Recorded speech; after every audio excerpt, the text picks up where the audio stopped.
بسم اللہ الرحمن الرحیم۔ السلام علیکم ورحمۃ اللہ وبرکاتہ۔ ایک کتے کا ناصبی کو زخمی کرنا۔ ابو ہریرہ بیان کرتے ہیں کہ ہم نے آن حضرت صلی اللہ علیہ وآلہ وسلم کی اقتداء میں نماز فجر پڑھی اور نماز کے بعد آن حضرت صلی اللہ علیہ وآلہ وسلم نے ہماری طرف رخ کیا اور ہم سے باتیں کرنے لگے۔ اتنے میں ایک انصاری آیا اور کہا، یا رسول اللہ صلی اللہ علیہ وآلہ وسلم، میں نماز فجر پڑھنے کے لیے گھر سے آ رہا تھا کہ فلاں یہودی کے کتے نے مجھ پر حملہ کر دیا اور میرے کپڑے پھاڑ دیے، میری پنڈلی کو زخمی کر دیا، جس کی وجہ سے میں آپ صلی اللہ علیہ وآلہ وسلم کے ساتھ نماز پڑھنے سے محروم رہ گیا۔ دوسرا دن ہوا تو ایک اور صحابی آیا اور اس نے بھی آن حضرت صلی اللہ علیہ وآلہ وسلم سے اسی یہودی کے کتے کی شکایت کی اور کہا، اس کتے نے مجھ پر حملہ کیا، میرے کپڑے پھاڑ دیے اور میری پنڈلی زخمی کر دی، جس کی وجہ سے میں آپ صلی اللہ علیہ وآلہ وسلم کے ساتھ نماز نہ پڑھ سکا۔ معلوم ہوتا ہے کہ اس کا کتا باولا ہو گیا ہے اور باولے کتے کو مارنا واجب ہے۔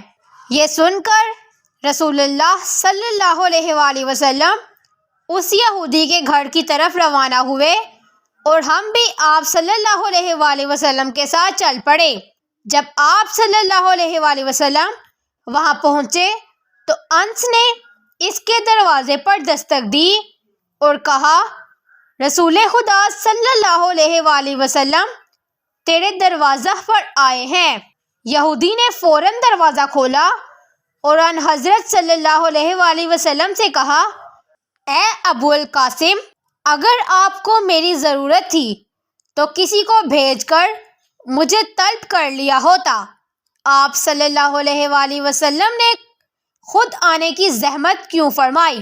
آپ صلی اللہ علیہ وآلہ وسلم نے کہا، تیرا کتا باولا ہو چکا ہے اور اس نے میرے 2 دوستوں کو زخمی کیا ہے، اور تم جانتے ہو کہ باولے کتے کو مارنا ضروری ہوتا ہے، لہٰذا تم اپنے کتے کو یہاں لے آؤ تاکہ اسے مارا جائے۔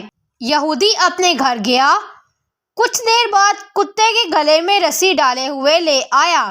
جب کتے نے ان حضرت صلی اللہ علیہ وآلہ وسلم کو دیکھا تو اللہ تعالیٰ نے اسے بولنے کی قوت عطا کر دی اور اس نے فصیح عربی زبان میں رسول خدا صلی اللہ علیہ وآلہ وسلم پر سلام کیا اور کہا، یا رسول اللہ صلی اللہ علیہ وآلہ وسلم، آپ یہاں کیوں تشریف لائے ہیں اور مجھے کیوں قتل کرانا چاہتے ہیں؟ آن حضرت صلی اللہ علیہ وآلہ وسلم نے فرمایا، تو نے میرے فلاں فلاں صحابہ کے کپڑے پھاڑے اور تو نے ان کی پنڈلیوں کو زخمی کیا ہے۔